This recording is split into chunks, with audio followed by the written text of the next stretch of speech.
50 seconds and counting. We are go for Apollo 7 at this time.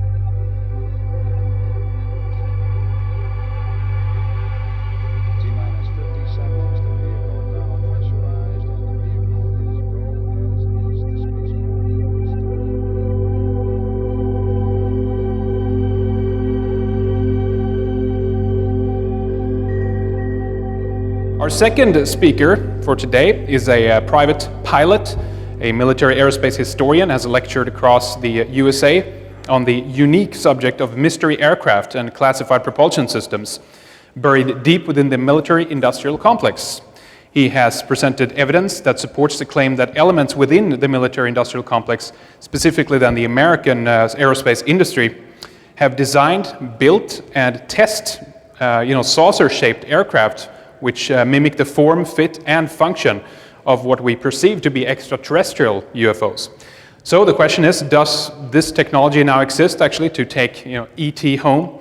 Well, he's done a lot to dig out information about the black budget, off-black budget, special access programs that have laid the financial groundwork for those who have been developing secret aerospace mega projects. This material is really interesting. It's kind of fills some of the missing gaps between what we know exists and what is speculation as well. So this will really kind of help to solidify the subject as well that we heard so much about from Mark. So it's going to be really interesting. He's going to talk to us about the man-made versus ET issue. So give a big round of applause for Michael Schratt. Well, good morning, everyone. I want to thank you for giving me the opportunity to join all of you today. What I'd like to do for you today is give you a brief overview of some of the classified aircraft that have been developed within the military-industrial complex. I want to talk about some aircraft that might be considered UFOs, but may actually be man-made craft. I want to discuss the black budget, and then I also want to talk about some crash retrievals. But really, I want to have some fun with this presentation, and we've got quite a bit of material to go over here. I thought I'd begin with this interesting entry that was put into a book published in 2007 called The Reagan Diaries. And here on page 334, this is Reagan speaking to. It says, "Lunch with 5 top scientists. It was fascinating. Space truly is the last frontier. And some of the developments there in astronomy are like science fiction, except they are real. I learned that our shuttle capacity is such that we could orbit 300 people. So I want to ask all of you today, the shuttle only holds 8 astronauts. How does Reagan get this 300 people going into this shuttle system? How could this possibly be true? Then we've got some interesting statements made by Neil Armstrong. It says, this is July 20th, 1994 at the White House.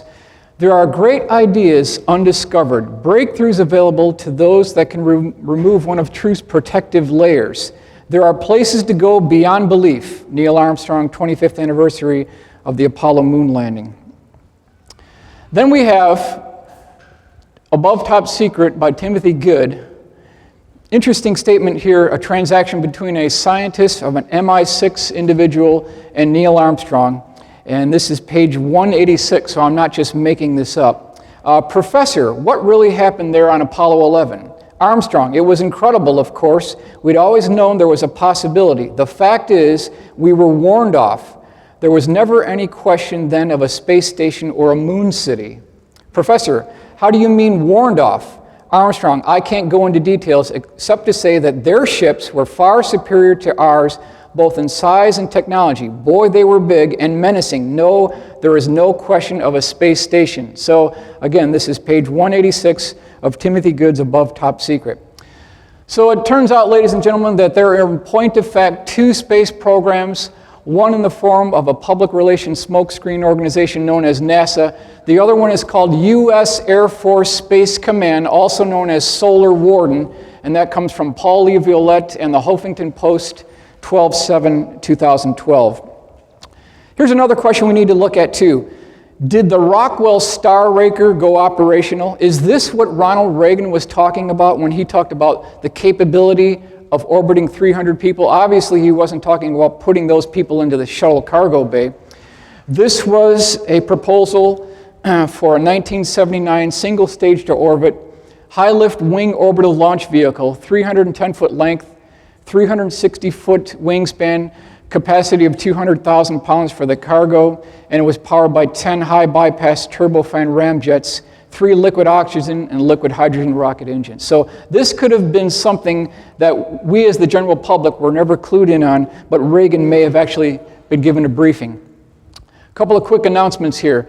The visual aids used in this presentation are computer-generated forensic composite illustrations based off the actual UFO case files and military defense trade publications. Source material was QFOS, NICAP, the APRO archives, Aviation Week Space Technology, Jane's Defense Weekly, Invisible Residence by Ivan T. Sanderson, which I highly recommend, Uninvited Guest by Richard Hall, Magic Eyes Only, UFO News Clipper Service, Wendell Stevens Archives, and the Leonard Stringfield Collection. I kind of want to start right here, and you might be thinking, why in the world am I showing a picture of a Dorito here? What does a Dorito have to do with a secret space program? Well, back in 1984, this configuration was the most classified configuration that you'd ever want to see. In point of fact, this configuration was so classified, engineers working on the program associated with that configuration were forbidden to bring in a bag of Doritos out of fear that the configuration of this aircraft might be revealed. That's how secret this was. This is the A-12 Avenger II, also known as the Flying Dorito. This was a joint McDonnell-Douglas General Dynamics program designed to replace the A-6 Intruder as an all-weather attack aircraft. Procurement funding for this was $4.78 billion of your tax dollars went into a full-scale research development contract for General Dynamics McDonnell-Douglas. McDonnell-Douglas was brought onto the contract because of their experience with naval carrier-based aircraft. That's why McDonnell-Douglas was actually brought on. Now, we were going to buy, the Navy was going to buy 620 of these aircraft. Again, this is what we've got to show for it here with this Dorito here. But this is the full-scale mock-up that was made. And this is essentially all we have to show for our $4.878 billion, because it was on January the 7th of 1991 that Dick Cheney canceled this program and cost us all $5 billion. So I've been looking for about a decade now, trying to track where our money disappeared to. Since we as taxpayers have funded this program, we own these type programs, we have every right to question authority, and this is something that we really should keep in mind. Different publications, Los Angeles Times, New York Times, Washington Post, they talk about $57 billion jet for Navy is canceled, citing cost overruns. Cheney kills Navy attack plane, stealth jet for Navy is canceled. So I want to give you something to hang your hat on here. According to C-SPAN, and I've got all the dates here so you can verify this for yourself, they said, quote, over 3 million pounds of material have been cut on the A-12 Avenger II program. That was July 24th, 1991. So you've got all this material, all these hardware, all these tooling type things.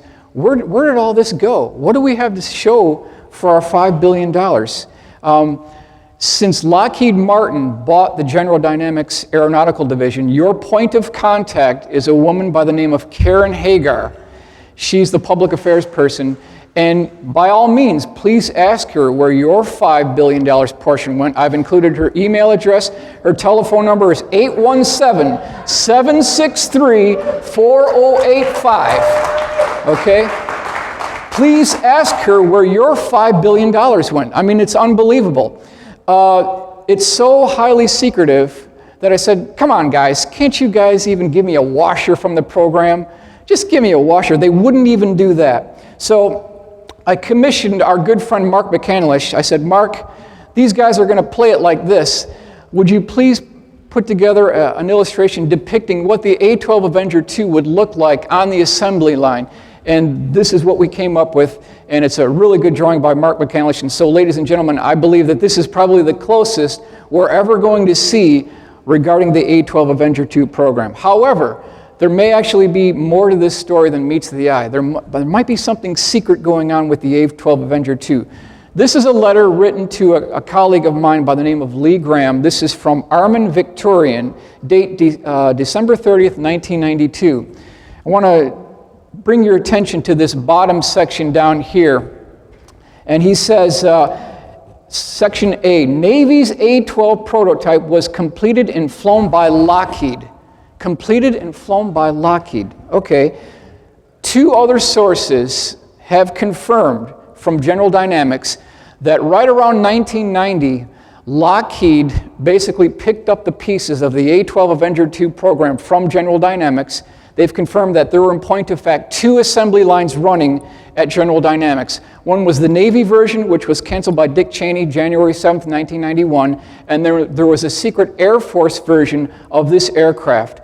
Now, when Ben Rich, who was the head of the Skunk Works between 1975 and 1991, when his team at the Skunk Works took a look at this edge here, they noticed that a single straight edge was very bad for radar cross-section. So Lockheed Skunk Works engineers designed a notch into the trailing edge. They also clipped the wingtips to reduce the radar cross-section, and that is the AX-12 Air Force version of the A-12 Avenger II, which is completely black. Now, back in 2000, a 1/3 scaled-up version of this aircraft, which is used as a stealthy troop insertion aircraft, was actually built by Lockheed.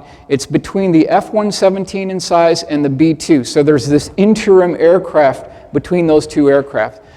That aircraft was sighted over Amarillo, Texas by multiple eyewitnesses. And then in last month, I was with Steve Douglas, who's another aircraft researcher, and we were at this exhibit here. This is a very interesting hangar complex that they have on the other side of the tarmac, and he brought his radio with him, and he overheard the term Little Area 51 at Cannon Air Force Base. So it appears that there's a smaller version of Area 51 at Cannon Air Force Base. Now we've got the Boeing Phantom Works bird of prey.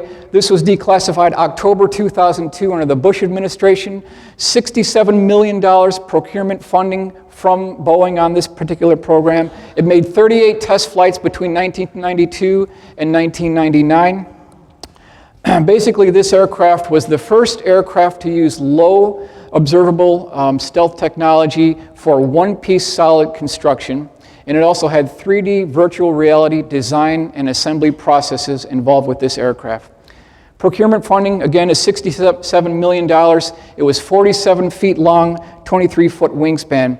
Important point to keep in mind on the Boeing Phantom Works bird of prey is that when you have a proprietary program, it is exempt from FOIA requests. So you can't get anything else on the Boeing Phantom Works bird of prey. This is one of those proprietary programs.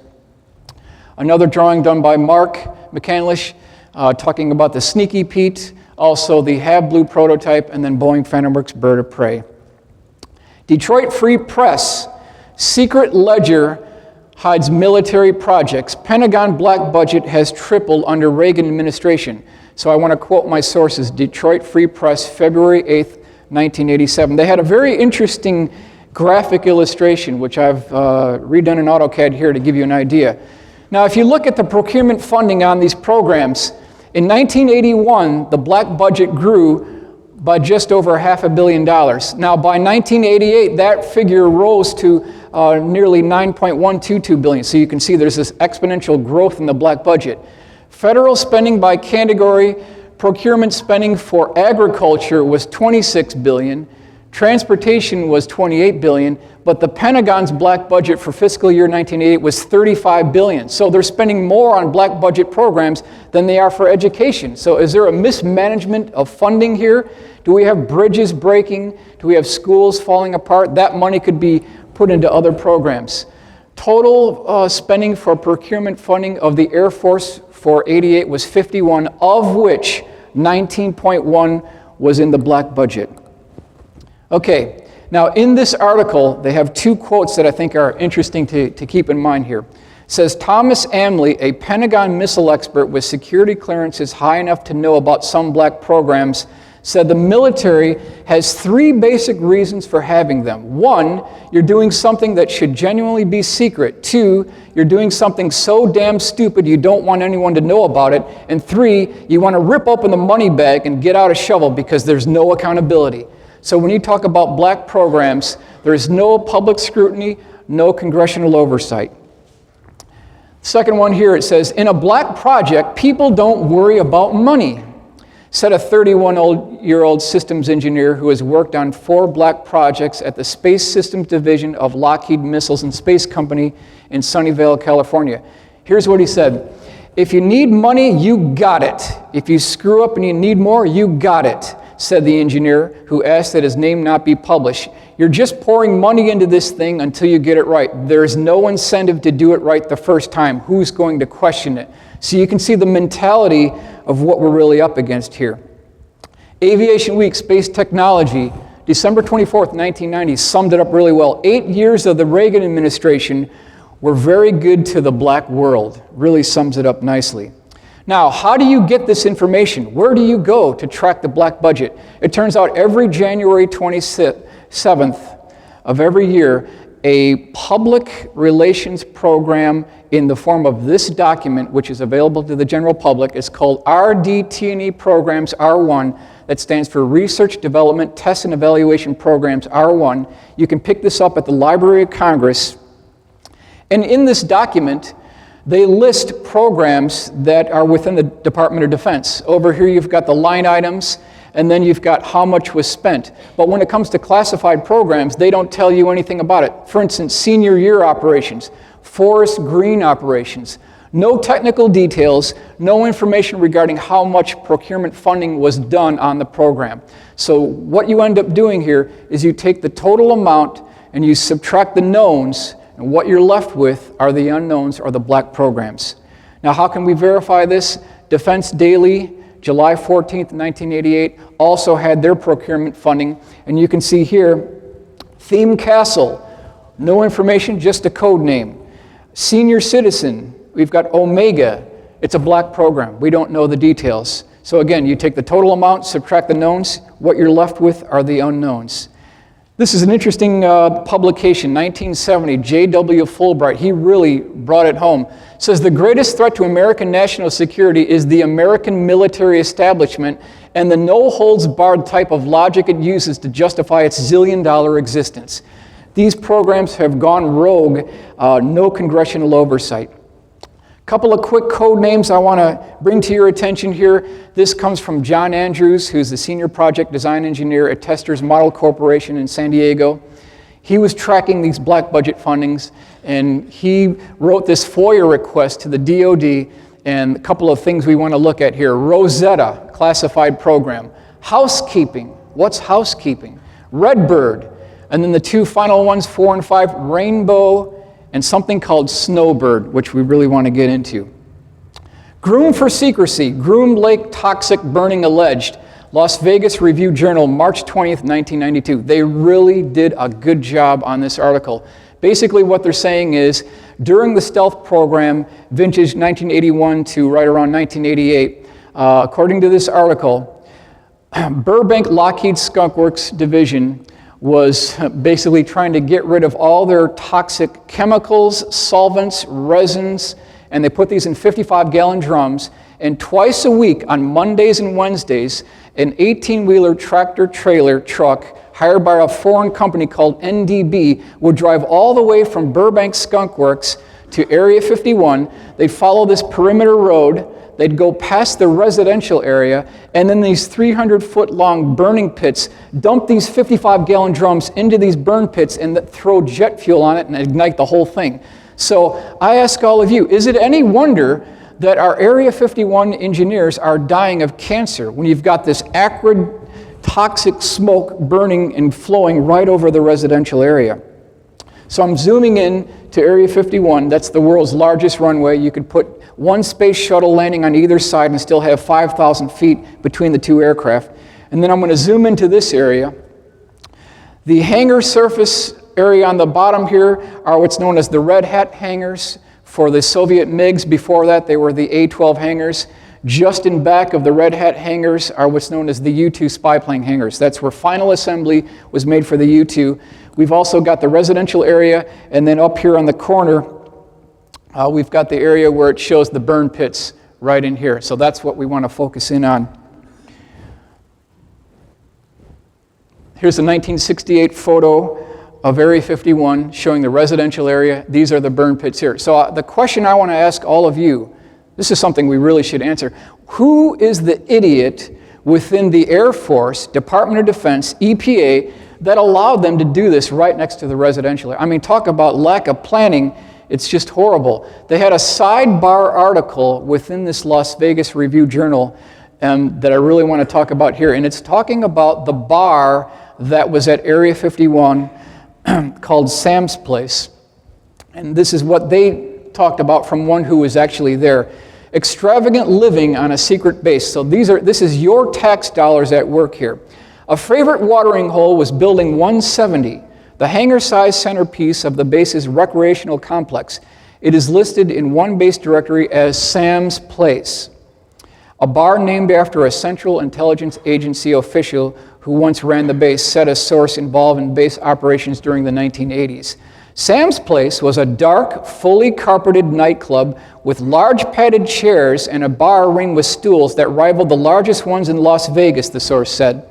The club had 4 pool tables, dartboards, and a big screen. The recreational complex was complete with an 8-lane bowling alley, a heated indoor pool, 4 racquetball courts, a basketball gymnasium with a wooden floor, tennis courts, saunas, and a snack bar. At one time, a golf course and lighted softball field existed as well. Supplies for the base were flown in from Hill Air Force Base in Utah aboard C-130s. Sometimes people would chip in and buy big ice boxes of shrimp that were flown specially to the base from Florida in 20 to 30 big styrofoam coolers. The plane stopped only long enough to offload the shrimp. And then the final one here, some colonels, he said, had very extravagant tastes, including one who had grapefruits flown in from Israel at $25 a piece and requested deliveries of canned tuna from South America that he estimated cost the government $26 per can. So here's your tax dollars at work with these big guys over here at Area 51. Another drawing by Mark McCandlish. This is the McDonnell Douglas Manta Ray. 18 of these aircraft were built by Desert Storm. They flew along with the F-117s as a digital real-time intelligence gathering aircraft, specifically photographic type aircraft. It was also carrier capable. It had a interesting arresting hook and also a launch contraption in the front for carrier-based operations. Very low radar cross-section aircraft, and had twin-canted vertical stabilizers that you can see here. Orders of magnitude lower RCS than the F-117. Something called the Flying Artichoke has been sighted at Air Force Plant 42 and Holloman Air Force Base. It has a crew of 2, pilot and a weapons system operator. It has a very interesting tail arrangement here with a porous aft section that absorbs sound. It's capable of carrying 6 2,000-pound laser-guided weapons. So this is the Flying Artichoke. Now, right around 1989, we started hearing these reports of something called the Aurora. That's definitely not the code name that's actually used, but that's a catch-all phrase, really. And on August 1989, Chris Gibson, who was an offshore oil drilling platform operator, he noticed a KC-135 flying overhead that was flanked on the left side by 2 F-111s that had their wings extended. And then directly behind the KC-135, there was a black triangle that had a 75-degree swept wing configuration that he could not identify, and he was a member of the Royal Naval Observers Corps. So if there's anyone who couldn't identify it, who should have, it would have been Chris Gibson, because he's very well versed in identifying aircraft in less than 1 second. So we've reversed the image to show you what this actually could have looked like. This remains today, even today, a classified program. Now, if you look in the Boeing archives, you'll see this motif, this legacy of development regarding 75-degree swept wing configurations for hypersonic aircraft. This may be a configuration that Chris Gibson actually got to see. Another drawing by Mark McCandlish. Interesting backstory on this aircraft. When the colonel who first laid his eyes on this particular configuration, when he saw it for the first time, he said that that was an elegant lady, and so that name has stuck with this particular aircraft. It is a 2-stage-to-orbit space plane consisting of a mothership and a parasitic aircraft that's launched from the spine of the mothership. Each of these wingtips is estimated to be about 16 feet tall. It has a pilot, co-pilot, and something called a launch control officer. He is the liaison between the mothership and the parasitic aircraft, and he sits aft in the last seat here.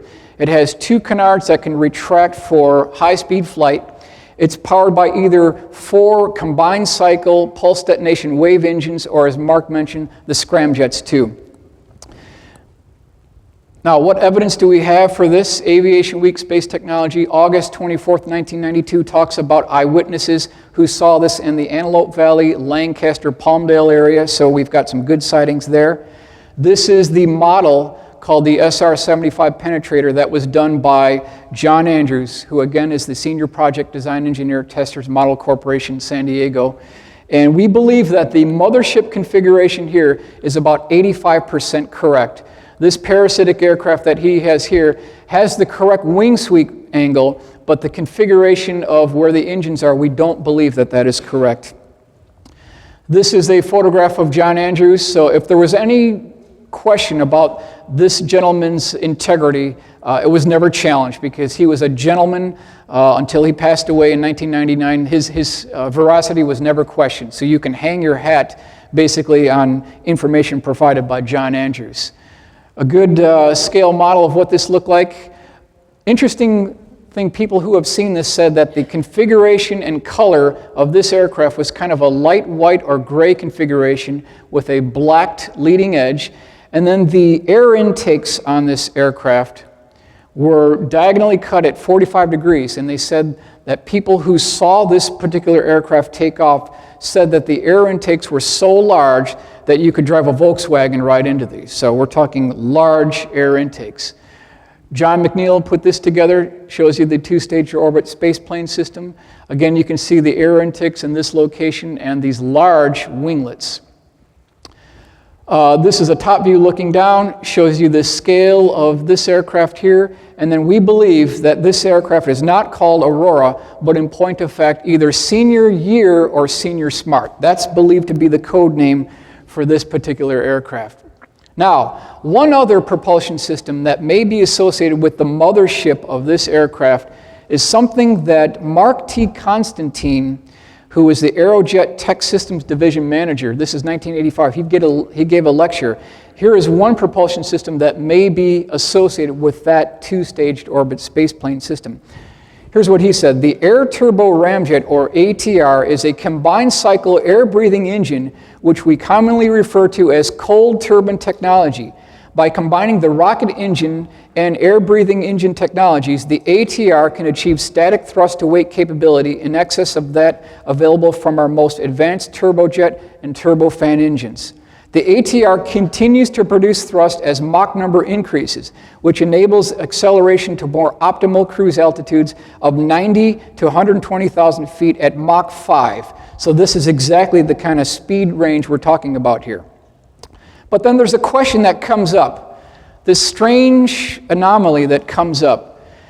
This took place May 30th, 1991. John Andrews, who we mentioned before, put in a telephone call to Ben Rich.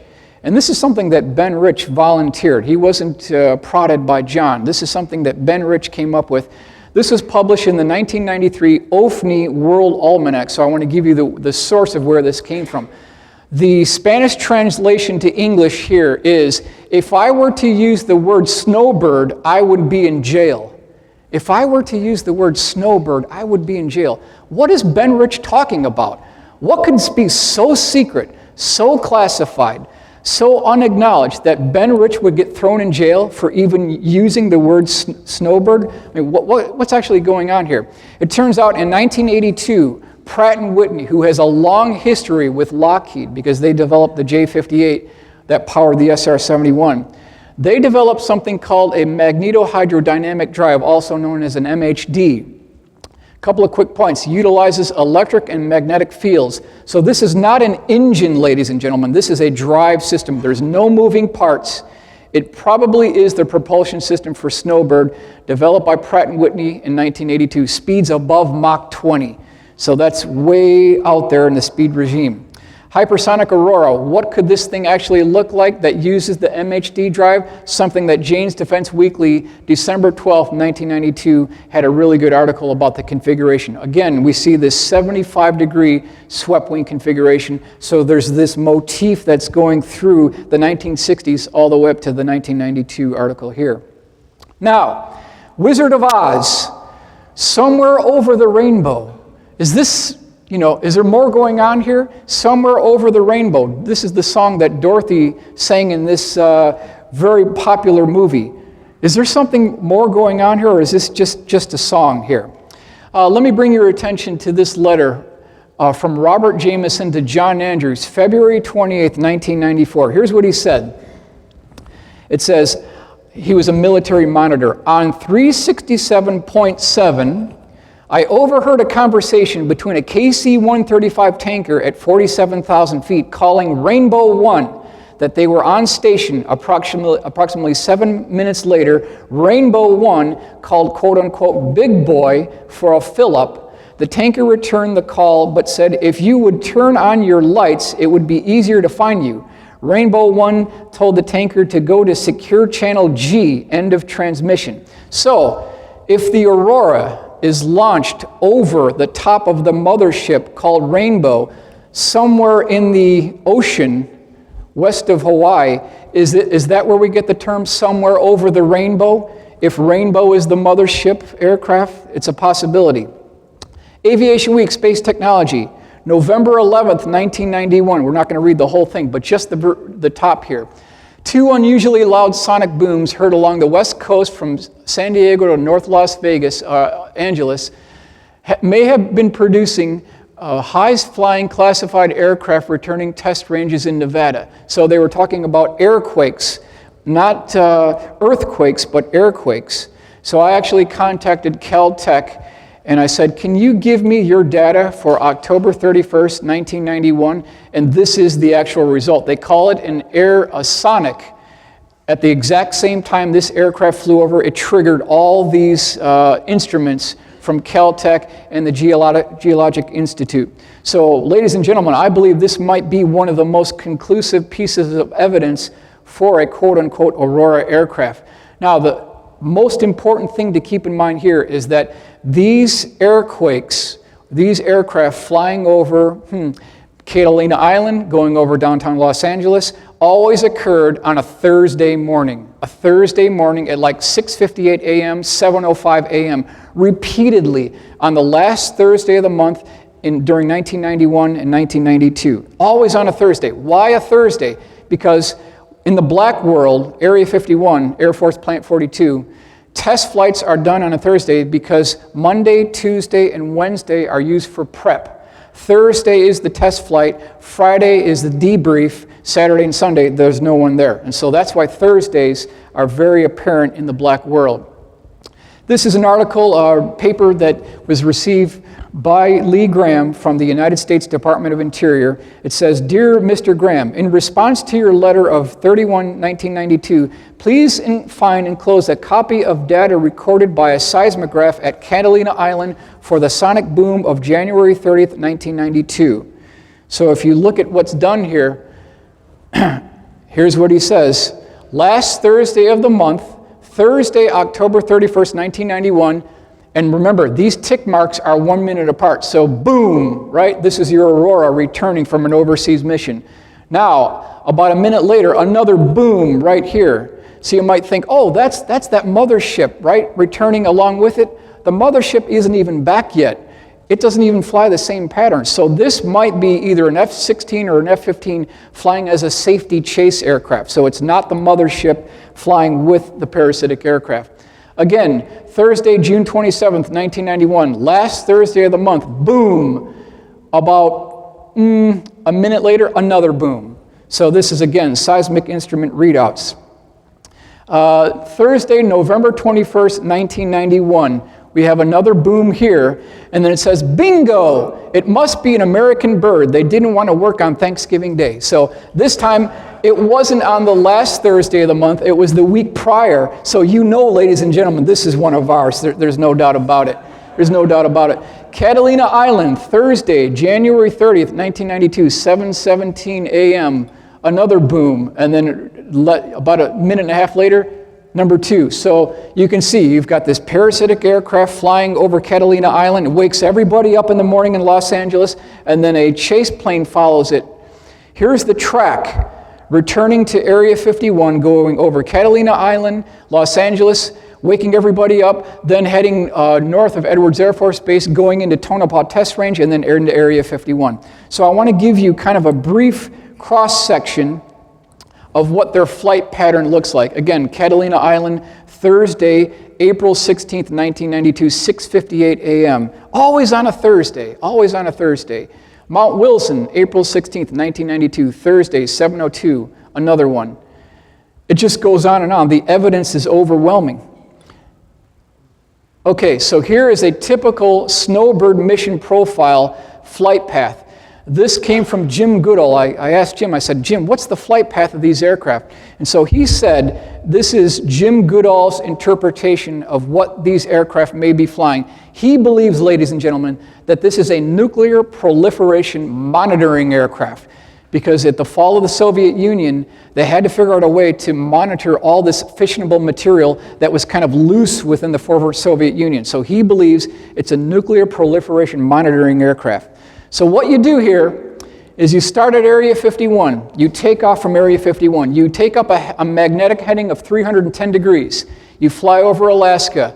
At this point here, you're still with the mothership. You're at about 30,000 feet at Mach 1.7.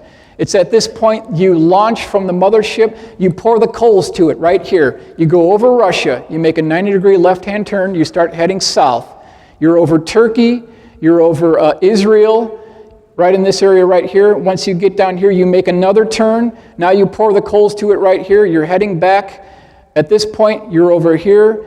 Now you're near Hawaii. You're starting to make a left-hand turn. Now we're heading into California. That's where we go over Catalina Island. This is where we wake everybody up at 7:02 a.m., right back to Area 51. So that may be the mission profile of what these aircraft are actually following. Now, this is something I got from the John Andrews collection, which I was fortunate enough to acquire. This is 14th August 1981. Letter to Ben Rich, former head of Lockheed Skunk Works between 1975 and 1991. It says, Ben Rich, your crew responsible for 2 very strange birds leaving at dawn, just at first light, from George Air Force Base. One white, one gray, said to be very Lippish-like, good acceleration, good climb, don't loiter around George, and not seen for the rest of the day. So John included a sketch of something that may have departed George Air Force Base, August 1981. Now, turns out that there's some very good information from Bill Scott, who's the former Rocky Mountain editor of Aviation Week Space Technology. This is March 6, 2006, talking about a program called Black Star. It appears, ladies and gentlemen, that there are 2 versions of this technology. There's one built by Lockheed that's launched from the spine of a mothership, and then Boeing has one called Black Star, which is airdropped from the belly of the craft. So that's the different kind of configurations that are used. This is a Steve Douglas illustration with an XB-70 type configuration. Is there any proof to back this up? This is a U.S. patent, February 7th, 1982, 1989 by Boeing, and they include a parasitic aircraft that actually fits up inside an indented section under the belly of the mothership. So we've got patents to back this up. We've got eyewitnesses reported within that article that also talk about this as well. Then we come across this particular letter to Pete Ames from John Andrews. It says, 22nd February, 1994. The place, Kadena Air Force Base. The time, the weekend of 13th February, 1994. It says, emergency call from manned aircraft to expedite recovery at Kadena Air Force Base, coming from north tracked speed at Mach 4.2. Diversions for other aircraft in area. Aircraft recovered and quickly placed in secure hangar. Red 3 lockdown declared by base. Other pilots landing kept and slept in ready quarters. One white-gray C-5 launch from Holloman Air Force Base. 3-day lockdown at base. So something made an emergency landing at Kadena Air Force Base. And this is the configuration per the Bill Scott article. They also mention that there was a solid rocket booster that is loaded into the aft end of this vehicle. So we're definitely talking at least Mach 4.2 for this particular configuration. The truth is out. Air Forces Monthly, March 1997, September 26, 1994, was the date of an event that has never been talked about in American press. I had to get an overseas publication for this. And the details regarding this case was a top secret aircraft believed to have been a classified variant of the YF-23 by Northrop. Had a crew of 2. On the application of military power, somehow the landing gear collapsed right up here on the nose gear, and this thing kind of ground to a halt. The pilots were fine. They had to tow it back to a hangar. It stayed in that hangar for 2 nights, and it had a tarp over the midsection. The aft section and the forward section was still exposed, so people could see what this thing actually looked like. On the 3rd day, a C-5 Galaxy was flown into RAF Boscombe Down. This is where this took place. And as they were departing, air traffic controllers and monitoring public on the ground overheard the transmission that this C-5 Galaxy was going to KPMD. So anyone who knows what KPMD is, that's Palmdale. That's the identifier for Palmdale. They were flying back to Palmdale. This is the configuration of what we actually believe this aircraft looks like. Was a variant of the YF-23 2-seat aircraft with 2 inward canted vertical stabilizers, other than the YF-23 version that has 2 outward canted vertical stabilizers. So we get to the B-2 stealth bomber.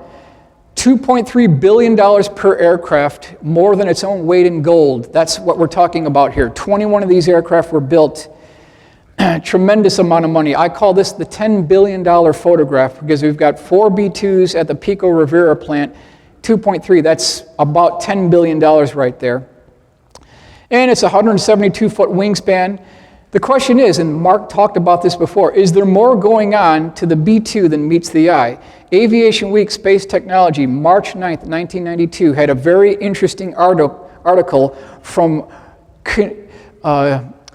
people who worked at Northrop who were very upset that the technology associated with the B-2 program was not being trickled down to the public industry. They talk about how the B-2 electrically charges the leading edge of the wing to reduce the radar cross signature. That's what you see in this diagram right here. And then negatively charges the exhaust gases to reduce the infrared signature. This is the same type electrogravitic technology that T. Townsend Brown had originally proposed in the 1930s. So this technology might date back a lot earlier than we originally thought. The proof about this comes from Electrogravitic Systems by Thomas Vallone, so you can back that up. And then I recently came across some information from a General Dynamics engineer who had previously worked in the black world. And basically he said, you know, I'm done with the black world. I've been there. I'm through with it. I'm now a biker. So he left the black world behind. And he said that according to this particular General Dynamics engineer who worked on the B-2 program, he said that for every 3 B-2s that are built, for every 3, turns out that there's 7 anti-gravity versions of this B-2 that are actually built, according to this General Dynamics engineer. Now, September 1967, a naval combat veteran by the name of Jack Pickett, who I was really good friends with, he's no longer with us, he claims that during September 1967, he was a publisher of the NCO Club newspaper, and they were going down a perimeter road at MacDill Air Force Base, which is in Tampa, and they got to this area right here, which is called the base scrapyard. And when he got there, he looked over the chain link fence and saw 4 of the most incredible aircraft that he had ever seen in his entire life. Just an incredible configuration. They measured 20, 40, 70. The largest one was 116 feet in diameter.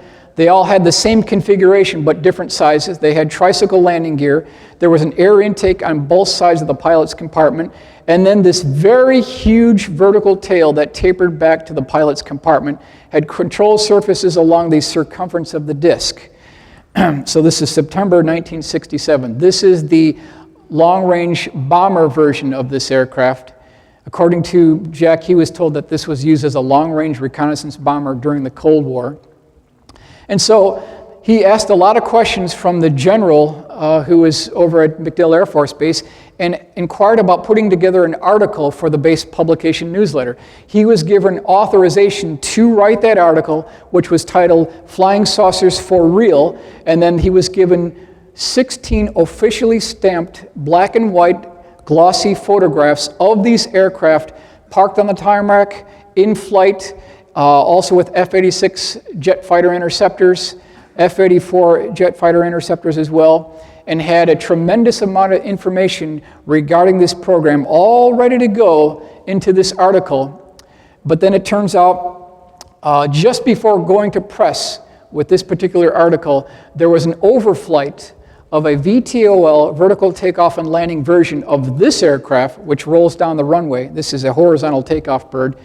That particular aircraft suffered a propulsion system malfunction, dropped down to treetop level, flew directly over Miami at high speed and woke everyone up. The next morning it was all over the newspapers, all over the news, and so he brought that newspaper into the general's office the next morning and said, "General, I think we've got a problem here, because I'm getting ready to declassify and release this jet-powered disc that you have at the scrapyard, but then you're denying the existence of this aircraft that flew over downtown Miami. What do you guys want to do about it?"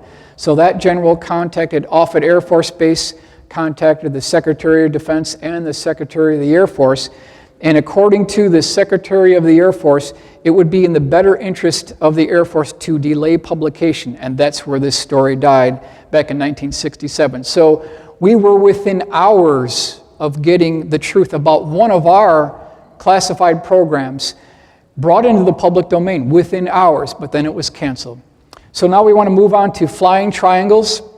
They've been seen all around the world since at least 1974, without a doubt. We've got November 29th, 1989, Belgium was seen. January 5th, 2000, Southern Illinois. Area 51, Groom Lake. They've been seen almost in every country by every possible culture. So it's a worldwide phenomenon. We've got a case over here of a red one with this exhaust port here. We've got a case in Detroit. We've got Belgium cases. So a brief cross-section of these aircraft have been seen all around the world. The primary features of these triangles, they usually have a white light on the corner of each of the triangle. Some of these are between 200 and 300 feet across. This midsection is generally about 20 feet across. And then there's always this interesting structural work on the bottom and probably a red or amber light in the center of the bottom section of the craft. That's kind of the overall view of what we see here. March 31st, 1999, Kirby, a very significant sighting. And if anyone in this room is a skeptic, I just invite you to look at this gentleman's testimony. Colin Saunders, you can Google him. He gave a really nice 20-minute lecture regarding this particular sighting. A very honest gentleman. I totally believe his case. He was with his family driving home at around 9:50 p.m. after dinner when they came across this particular craft. He saw the aft end of it first. It was tilted up at about 15-degree angle of attack on the left-hand side. And then he said the bottom of this craft tipped up, but it tipped up from the back end. And he said, he used the term that it looked like it was submerged underwater. That's how this actually moved underwater. Here's the view of what it looked like from the aft end. He said it was totally silent, and then he said it had these very interesting raised box sections on the top of the craft. The exterior pictorial version of the exterior of the craft looked like a flowing liquid mercury. It was almost alive. And he said that it was his belief that these extruded sections here were part of a docking mechanism with a larger craft. So as this thing flew over, he could see the bottom of it. It also had these raised sections as well. And then as this thing flew over, you can see a forward section right here. It disappeared from view, but then way off into the far horizon, there was a much larger ship that had a red light on one side and a green light on the other side. And he said that this particular aircraft appeared to be trying to dock with that larger craft. So that may be the reason for these interesting raised sections here. This thing was approximately 50 feet across in conjunction with a Cessna 172 that has a 27-foot wingspan. Here's Colin Sanders here. Here's his UFO model. And when I saw that UFO model, I said, wow, I want to have one of those. So I took his technical blueprint, and then in AutoCAD, I put together this schematic drawing here, which is a cardboard stock model. And I produced this for each and every one of you. So you can have a black and white version of this, so you can build your own UFO at home, which is an actual authenticated case. This is what the model looks like right here. This is what the bottom of it looks like right here. And so I have one for each one of you.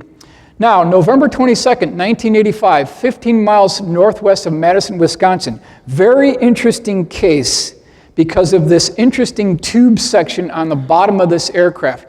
But we don't only have the illustration, we've got the eyewitness testimony. It says the underside of the craft resembled, quote, the back of a refrigerator, like a collection of condensation pipes that ran back and forth. So keep that in mind kind of as we proceed here. I asked the question, is that what you would expect to see on the bottom of an alien spacecraft? I mean, really, I thought you aliens were 100 million light years ahead of us, and yet you're flying around in these vehicles that look like the back of a refrigerator? Someone's lying to you, folks. Someone's lying to you. I can assure you that. January 5th, 2000, this was the first mass sighting of triangular aircraft after the year 2000, seen by at least 4 police officers, seen by a miniature golf owner who said that this craft looked like a 2-story ranch fly right over his golf course. Very well documented case. Another case for skeptics that might be sitting on the fence. Please examine the January 5th, 2000 overflight of southern Illinois by these triangular shaped craft. Some of these had a red and green section in the aft portion. Always these white lights at each of the corners, and then an amber or red light below the belly of the craft. Newspaper clipping service picked this up. It was seen over DuPont County, multiple counties within southern Illinois, not too far from St. Louis. May 23rd, 2001, Allen Park, Michigan. This gentleman saw this craft fly over his taxi, actually, blocked out the stars as it flew over. April 3rd through the 5th, 1975, Lumberton, North Carolina. This craft was seen by multiple police officers. It had an interesting cutout notch section in the back end of the triangle, red lights along the leading section here, and then a high-intensity white light that was shining down a beam onto the ground, seen by multiple eyewitnesses. This is the cutaway drawing here and shows you kind of an isometric view. This is the row of the lights on the leading edge of the craft. Again, this cutout section is another motif that we see throughout these different craft. Now, this is a very interesting case that I got from David Marler, who is the premier researcher in triangular UFOs. We don't have a date, but we know the location was Oregon. According to this eyewitness, this particular craft was about 180 feet across, large triangular-shaped craft with these rounded corners in this location here. According to the eyewitness, this particular craft parked itself, hovered about 20 feet above the river, the Little Pudding River in Oregon, and then it started dropping down this 8 to 10 foot diameter metallic tube, went right into the river, started sucking up this water, and then he noticed that right next to this tube, water was coming out too. So the water's going up, water's coming down, and then he said there was a blue beam of light that exited off the left end of the craft. And then he said something very interesting. There was lights pulsating across the circumference here. And then there what looked like these 3 landing gear legs that popped out of the bottom. But these weren't landing gear legs. He called them overflow valves because water was shooting out of these overflow valves. And then there were 3 orange orbs that popped out of the bottom of this thing. About 2 minutes later, after this had completed whatever it was doing, he said it sounded like a washer machine. These orbs merged back into the craft. This craft slowly took off, and then when it reached about an altitude of about 1,000 feet, this thing took off like a spark off a grinding wheel. So that was that particular, almost a USO case. Enormous turbine blade UFO, January 21st, 1997, Puerto Rico, also came from the David Marler files. Basically, a primary eyewitness saw this particular craft hover near his location, Now, if you look at the size, he estimates between 500 and 800 feet across. We're talking a massive ship here. Multicolored lights along the leading portion of the vehicle. Then he said it had this section on the bottom that had these rotating turbine blades. But it was his impression that these turbine blades were rotating far too slow to support this vehicle. So there's no way it could be the primary source of propulsion, according to the eyewitness. He also said that there was a strange being that had a pear-shaped head on a transparent cupola or dome section of this aircraft. 2 minutes after observing this aircraft, a black 4x4 vehicle pulled up right next to him. A security agent got out of that vehicle, started questioning about this particular craft.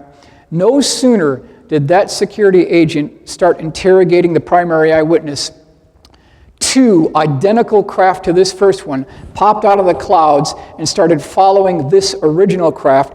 This craft, at that point, started introducing it was kind of like a smoky blue glow around this vehicle, and then this thing took off. The other ones were trying to chase after it, but they couldn't get it. So this is January 1st, 1997. Another case from the David Marler files. I put together an illustration here. August 25th, 1990, Barnsley, England. Primary eyewitness and his wife were returning from a Fleetwood Mac concert at night when, out of nowhere, coming this strange triangular-shaped craft that he estimated between 100 and 200 feet across emerged from a dark, misty cloud directly below the cloud bank. And he said he saw it long enough, 30 seconds, long enough to get some really good details. It had one light on each terminating point of the triangle, one light on the bottom here that was white, and then he said it had this recessed section on the belly of the craft. And in that recessed section, he could see what looked like cross-beam and girder construction, very structural construction on this bottom point here. And then there was these series of white-lit, backlit windows that had these humanoid figures, and it was his impression that this was a man-made vehicle. That's what his impression was, that these were actually man-made vehicles.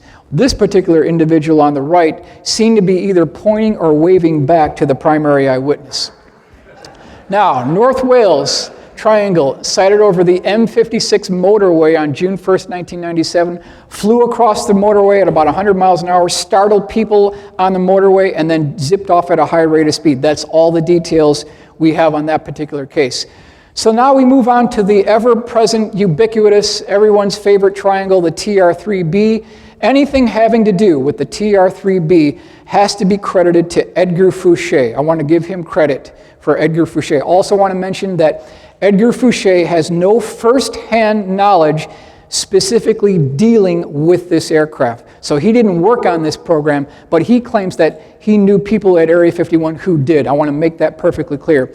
Also want to state that I don't want to divert any way, shape, or form or percentage from his original testimony. I want to give you his straight answers to a number of questions that I brought to his attention. This is his response, so I don't want to divert from anything that he had to say. Technical specifications regarding the TR-3B. According to Edgar Fouché, there are 2 different sizes of the TR-3B, approximately 250 feet per side for the prototype version, 600 feet per side for the operational model. The overall mission of the TR-3B is logistic support and transportation for the Secret Space Command. If used on a planet or moon or large outpost, you would have a ready-made transportable space station. The TR-3B carries a crew of 4 in the prototype version. The flight control system used on the TR-3B consists of variable vectored intake and thrusters on the edges and advanced multi-mode propulsion engines on each tip of the triangle. 2 nuclear reactors serve as the power source for the magnetic field disruptor, also known as an MFD. The magnetic field disruptor utilizes a mercury liquid plasma, which is pressurized to 250,000 atmospheres and rotated at 50,000 RPM, resulting in a distortion or warpage of the localized gravity field by up to 89%. Therefore, G-forces are also reduced by 89%. So in effect, what he's saying is that this MFD interacts with how gravity interacts with mass.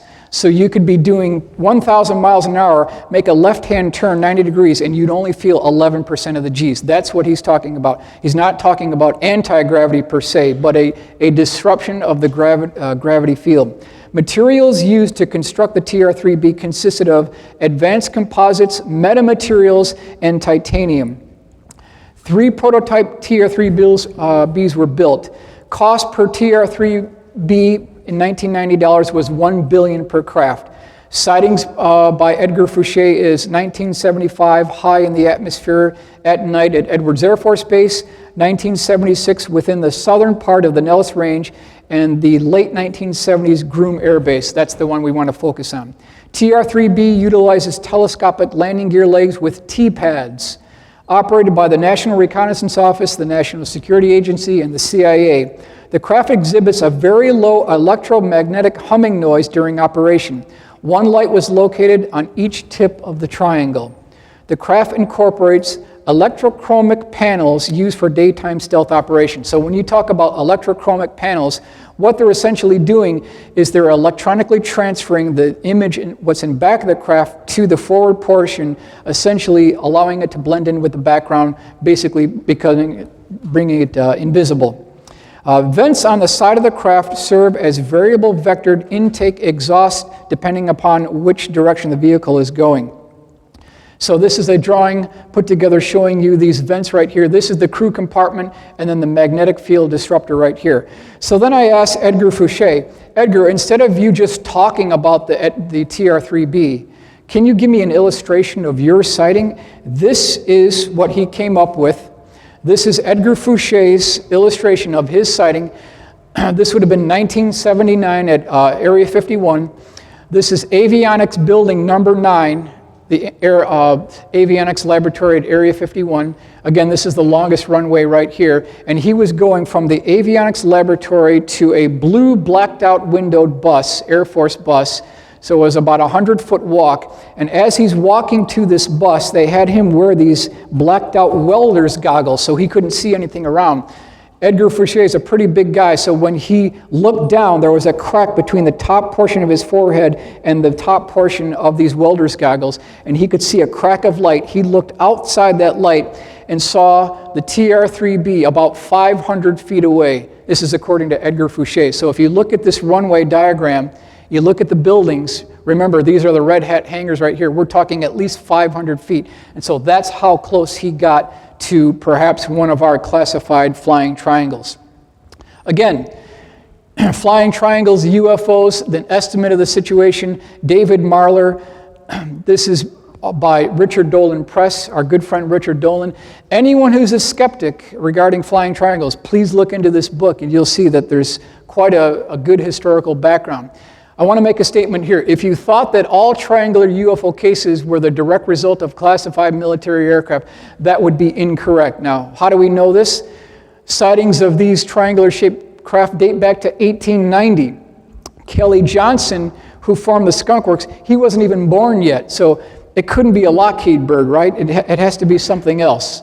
Now, when we talk about these liquid mercury plasma engines on the magnetic field disruptor associated with the TR-3B, that's the same thing we hear about on these Vimana aircraft that were 2,000 years before the time of Christ in the ancient Indian Sanskrit text. They talk about liquid mercury plasma engines with these Vimana type crafts. So this technology might date back much earlier than we thought.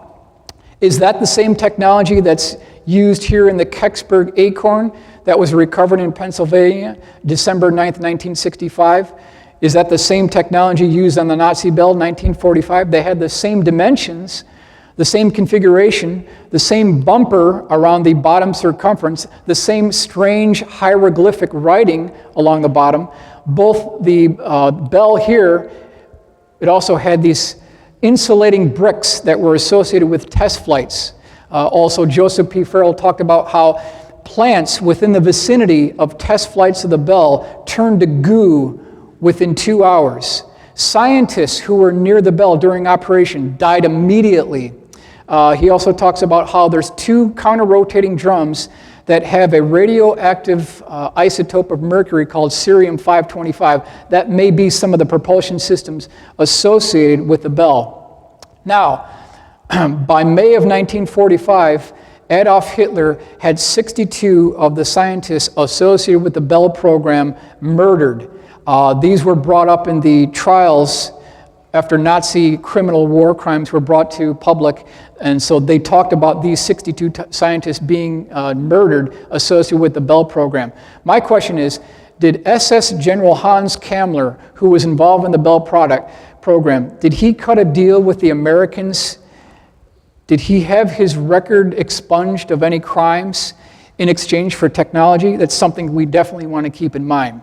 Cash Landrum incident, Huffman, Texas, December 29th, 1980. This, by any other means, skeptics cannot debunk this case. This case had stood the test of time for so long now, and I invite anyone who's questioning the validity of some of these cases, please look at this case. You'll find that this has remained rock solid. 3 eyewitnesses, Betty Cash, Vicki Landrum, Colby Landrum, were driving around 9 p.m., Huffman, Texas, when they noticed a bright light approaching their vehicle. It got brighter and brighter and brighter. It got so bright they became horrified. They were scared. It was traumatic. She even mentioned that she thought this was the second coming. She thought this is the end of the world. And what she saw was this twin double ice cream cone craft that was about 90 feet tall. It had a series of light-colored blue portholes. We don't know if these were portholes, but they were circular outlets in this location here. It was about 30 feet above the pavement here. She slammed on her brakes. Betty Cash got out of the car, started going to the forward portion of the car to see this thing as a better look. And then it had these strange flames that were blue in color, that every time the flame came out, this craft would bob up, and then once the flame stopped, this craft would start slowly settling down again. This happened for about 2 minutes. At that point, Betty Cash was just about ready to get back into the vehicle. Now keep in mind, this is December 29th, 1980. It was cold outside. Just about the time she was getting ready to put her hand on that car door, she put her hand there and it burned the skin right off her hand. The whole exterior of the vehicle was becoming very hot. Once she got back inside the car, they had to turn the air conditioning on. It was so hot within this vehicle. This craft also emitted a beeping noise as this engine produced this thrust. And then about a minute after this departed, there were no less than 23 double-rotor Chinook CH-47s chasing after this craft with 2 UH-1 Hueys in chase with high-intensity light beams, like they were shepherding this vehicle, like they had foreknowledge of this particular flight. Now, it's my personal opinion that this was one of ours, ladies and gentlemen. Now, how can I back this up? If you look at this hearing before the Subcommittee on Research and Development, Joint Committee on Atomic Energy, this is the Aircraft Nuclear Propulsion Program, July 23rd, 1959. Once you start looking at this document, you start finding out how much the United States Air Force, the U.S. Navy, the Atomic Energy Commission spent on procurement funding on the NEPA program, the Nuclear Energy for Propulsion of Aircraft. Combined, they spent almost $1 billion by 1960.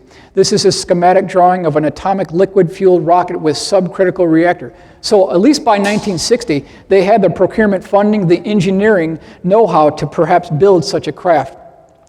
Here again, aircraft nuclear propulsion system, different cutaways within that diagram to back this up. So again, we have a legacy of technology, paperwork to back this up. I believe that this was a test flight of one of our original NEPA programs. It was an early NEPA program.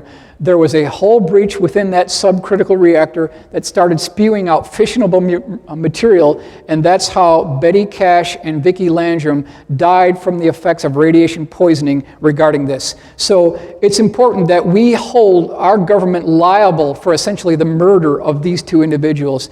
This case was actually never heard of in court. It was thrown out of court due to lack of evidence. Now, significant statements by Ben Rich regarding advanced aerospace propulsion systems and technology. Ben Rich, very interesting gentleman.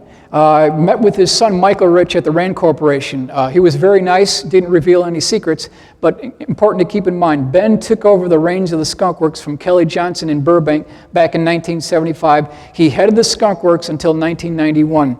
And I want to really bring out some points here that I think are very important regarding what Ben Rich said about the technologies that we're talking about in this conference. Now, according to Ben Rich, and you can verify all of these, they've been authenticated. I invite you to check this out yourself. We did the F-104, the C-130, the U-2, SR-71, F-117, and many other programs that I can't talk about. We are still working very hard. I just can't tell you what we're doing. Wright-Patterson Air Force Base slide presentation, September 26, 1992. Again, the Air Force has just given us a contract to take ET back home. We already have the means to travel among the stars, but these technologies are locked up in black projects. It would take an act of God to get them out to benefit humanity.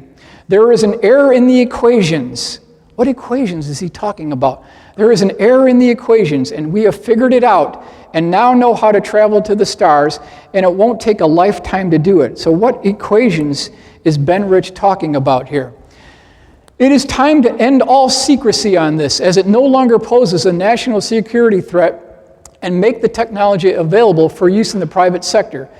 It says we have some new things. We are not stagnating. What we are doing is updating ourselves without advertising. There are some new programs and certain things, some of them 20 or 30 years old, that are still breakthroughs and appropriate to keep quiet about. Other people don't have them yet. And then it says here, September 7th, 1988, AIAA lecture, so you can back that up too. I wish I could tell you about the projects we are currently working on. They are both fascinating and fantastic. They call for technologies once only dreamed of by science fiction writers, according to Ben Rich. What could that mean? Now, this is a new group that maybe some of you haven't heard of before. I got this from the Huntington Library from the papers of Ben R. Rich. The Skunk Works is always busy. It's fortunate that we are able to turn out a breakthrough about every 10 years. The airplanes that we are building today, you won't hear about for another 10 years. Anything you can think of, we can do. And if not, maybe we have already done it. I cannot talk to you about anything we are doing today or have been doing probably for at least 5 or 10 years. If you saw the configurations I have on my desk today, they're mind-boggling, because if you can think of it, we can design it at the Skunk Works. So that's according to Ben Rich. And ladies and gentlemen, I don't think you're going to get a better group of comments regarding advanced aerospace propulsion systems. Now, John Andrews, who we mentioned before, was very good friends with Ben Rich. These two gentlemen, over decades, played this word Scrabble game where Ben Rich would kind of submit little hints to John, and that's how he was able to design the F-19 stealth model that turned out to be the highest selling plastic aircraft model of all history. Over 1 million units were sold. So John Andrews wrote a letter in 1986 to Ben Rich regarding his personal opinion of UFOs, even of crash retrievals. This is his original reply letter to John Andrews, dated July 8, 1986. It says, "Dear John, in response to your letter of July 1st, I am a believer, and so is Kelly Johnson." So he's talking about UFOs, extraterrestrial technology. So if it's good enough for Kelly Johnson, to me, it's good enough for me. Now, here is the reply that John Andrews sent back to Ben Rich. He wanted to get some clarification. So Mr. Ben Rich, Lockheed Advanced Aeronautics Company, this is Burbank, California, 10 July 1986. Dear Ben, a short note to clarify your interesting response regarding being a quote-unquote believer contained in your 8th July 1986 letter. The topic is UFO. I believe there are lots of UFOs. I am also tending to believe there are two types of UFOs or categories. A, man-made UFOs. B, extraterrestrial UFOs. I believe with certainty in man-made UFOs. I am tending to believe there are also extraterrestrial UFOs. Having the highest respect for both you and Kelly, I'd appreciate knowing your belief in both categories. So then Ben Rich sent back the letter. I was able to get the actual letter. Lockheed Company letterhead, July 21st, 1986. Dear John, this is the response. Yes, I'm a believer in both categories. I feel everything is possible. Many of our man-made UFOs were unfunded opportunities. In both categories, there are lots of kooks and charlatans. Be cautious, Ben Rich. So, The $64 billion question is, what did Ben Rich mean when he talked about unfunded opportunities, UFO? Was Ben Rich talking about programs that didn't get funded at the Skunk Works? Or, as some have suggested, which could be a possibility, was he talking about freebies or hand-me-downs that we got for others? Is that a possibility? It's certainly a possibility, but by 1995, Ben had passed away, so we don't know the answer to that question. Now, a good friend of mine, Jim Goodall, wrote a letter to Ben Rich, basically requesting a taped interview. Just go over a couple of quick points. I would like to do a taped interview with you sometime in the near future. So obviously Jim knew that time was getting short for Ben. He wanted to get all this documented on videotape. It says, we would cover everything that you have ever been involved in with your many years at Lockheed Skunk Works. We would cover all bases, leaving nothing out. He also said that he'd be glad to hold on to that tape for 10 years, 20 years, until he decided that it was appropriate to release into the public domain. Now, unfortunately, that interview never took place because, as we mentioned, Ben Rich passed away in 1995. But just prior to Ben's passing, Jim Goodall got one final telephone conversation into Ben Rich, who was dying at the hospital, and this is what Ben Rich told Jim Goodall over the phone just before he died. He says, Jim, we have things in the Nevada desert that are 50 years beyond what you can comprehend. If you've seen it on Star Wars or Star Trek, we've been there, done that, or decided it wasn't worth the effort. So again, ladies and gentlemen, I don't think it's going to get any better than that. Talking about technologies that are 50 years beyond what we can comprehend from the Skunk Works. A couple of UFO cases that we should consider here. Hudson Valley boomerang. Between 1982 and 1989, over 25,000 eyewitnesses reported a gigantic chevron or boomerang-shaped craft that hovered over cities north of New York City, about 20 minutes north of New York City. Primary eyewitnesses reported from air traffic controllers, doctors, policemen, law enforcement personnel. What they reported seeing is this boomerang-shaped craft with these tubes, pipes, and cylinders on the bottom of the vehicle. A very structured craft on the bottom. Also had multicolored flashing lights on the bottom as well. That's a very interesting thing to consider because it's been repeated over and over again. Now, March 24th, 1983, Taconic Stark Parkway, New York. This is on a Thursday. Multiple eyewitnesses saw a gigantic 300 feet per side flying boomerang-shaped craft with a triangle trailing edge hover over the Taconic State Parkway. People pulled over to the side of the road, slammed on their brakes, got out of their car, looked up and saw this craft. But then they said when they saw the bottom of it, it had these transparent panels so you could see inside the structure of the craft. And eyewitnesses reported seeing tubes, pipes, cylinders, steel girder, mechanical truss tube construction like a truss bridge. That's what they reported. So I want to ask everyone here, and you don't have to answer, does anyone here know what happened one day prior to this event? What happened on March 23rd, 1983? Reagan's speech, thank you. March 23rd, 1983 was Reagan's speech. He proposed the SDI program. So I asked the question, is there a connection between the Hudson Valley boomerang and the SDI program by Ronald Reagan? Were they using these craft flying over large American cities as a nuclear deterrent, setting up an electromagnetic umbrella protecting us from incoming enemy Russian ICBMs? Is that a possibility? I'm just throwing it out there. Characteristics of the Hudson Valley boomerang. Sightings of the craft came in from Connecticut, New Jersey, and Massachusetts. The craft was virtually silent and measured between 300 and 900 feet across. The UFO was seen hovering over busy expressways, lakes, and rivers.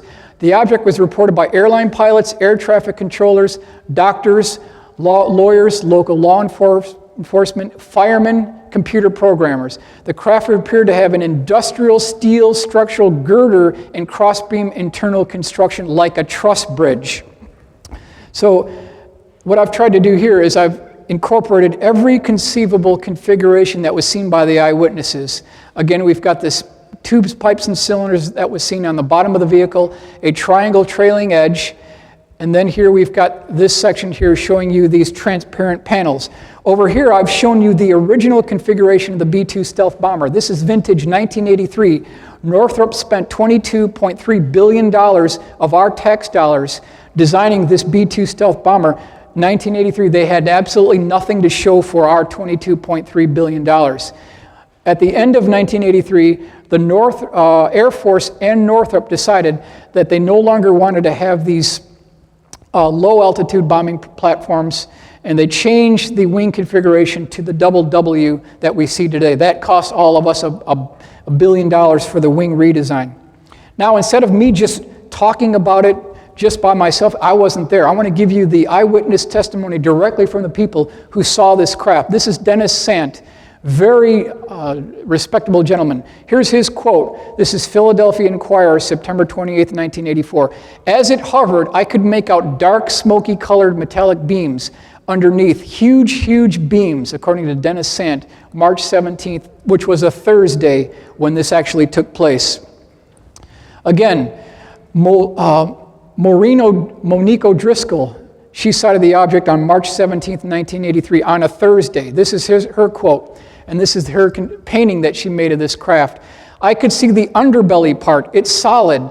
It had metal-type work, like cross beams and tubular things hanging down here and there. I was so close to it, I could have thrown a ball and hit it. That's from Monique O'Driscoll. This thing flew right over her head. Now, June 24th, 1984, Indian Point nuclear power reactor. Something very significant happened on this particular night. I believe it may be one of the top 3 UFO cases of all history. According to no less than 12 Nuclear Regulatory Committee security guards, a gigantic 900-foot wide boomerang-shaped craft hovered over Reactor 3 for 20 minutes. So this is confirmed by 12 security guards, and this is a West Crum illustration of what this thing looked like. They had shotguns pointed at this thing. It shut down the security system of the nuclear power plant. It violated prohibited airspace. But then there was one of the security guards was in this remote hangar here. He had a remote camera that was capturing all this on videotape. And in his words, quote, this craft was so large that he had to pan the camera 180 degrees across just to get the whole thing in the field of view. That's how big this craft was. That videotape was later confiscated by government officials, but there is a videotape of this particular event. Phoenix Lights, March 13th, 1997. Again, boomerang-shaped craft. It had a very small triangle trailing edge here, seen by thousands of eyewitnesses. Of course, the government tried to explain it away as flares, but I question how could flares start out north of Prescott, go down through prohibited airspace at Sky Harbor Airport in Phoenix, and then continue down all the way to Tucson. Flares can't go that far. Eyewitnesses reported that the lights on this vehicle, they didn't look like just lights, but they were canister or studio lights that were embedded into the lower belly structure of the aircraft. Phoenix Lights, we've also want to cover the Belgium Triangle. This is November 29th, 1989. This is the newspaper clipping from the report talking about a gigantic 300-foot per side. Some eyewitnesses reported that this was over a football field inside.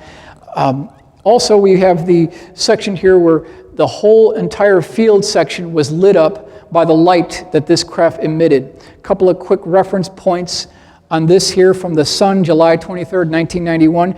We are under a sort of siege by high-tech flying machines.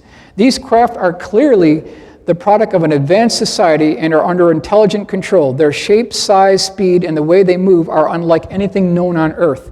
These UFOs are technological marvels. They operate with a propulsion system unlike anything man has ever seen. Several eyewitnesses described the craft as big or bigger than an aircraft carrier or as big as a football field.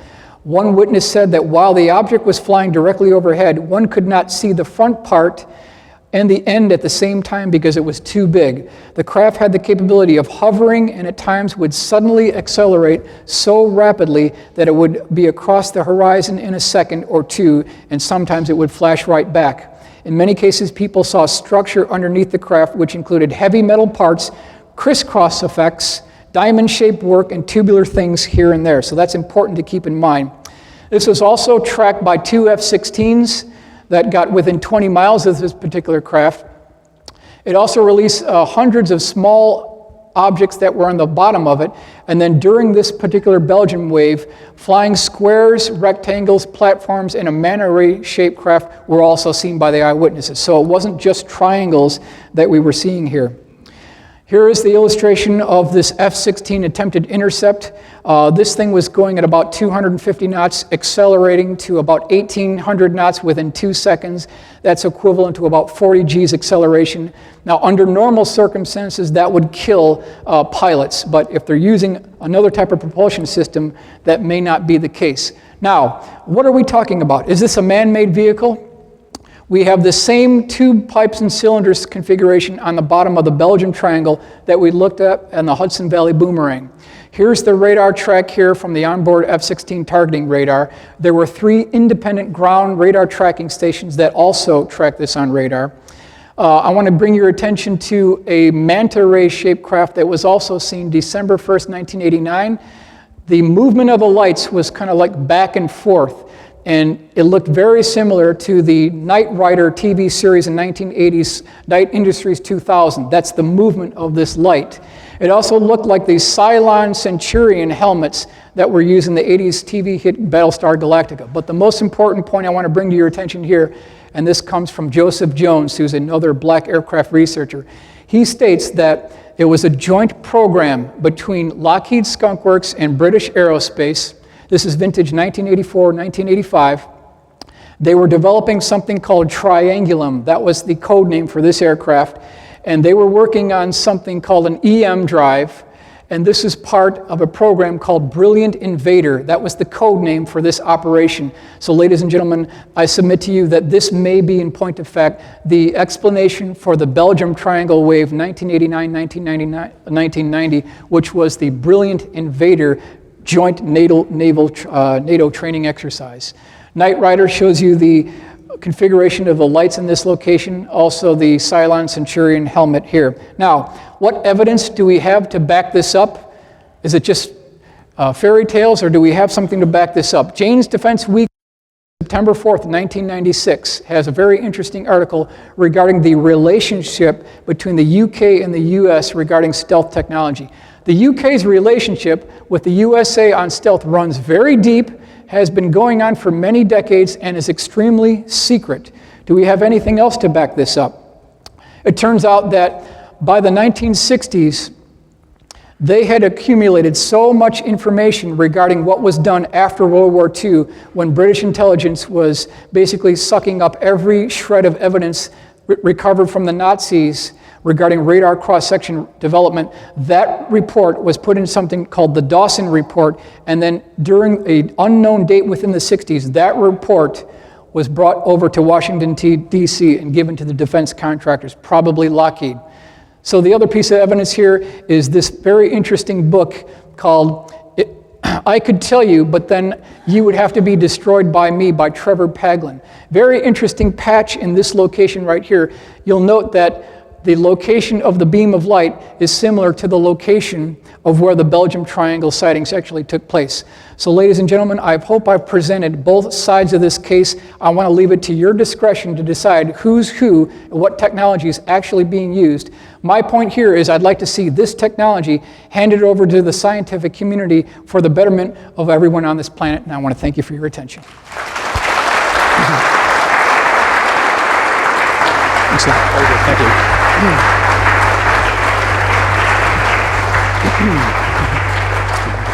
Thank you very much. Thank you very much, Michael. Really appreciate that.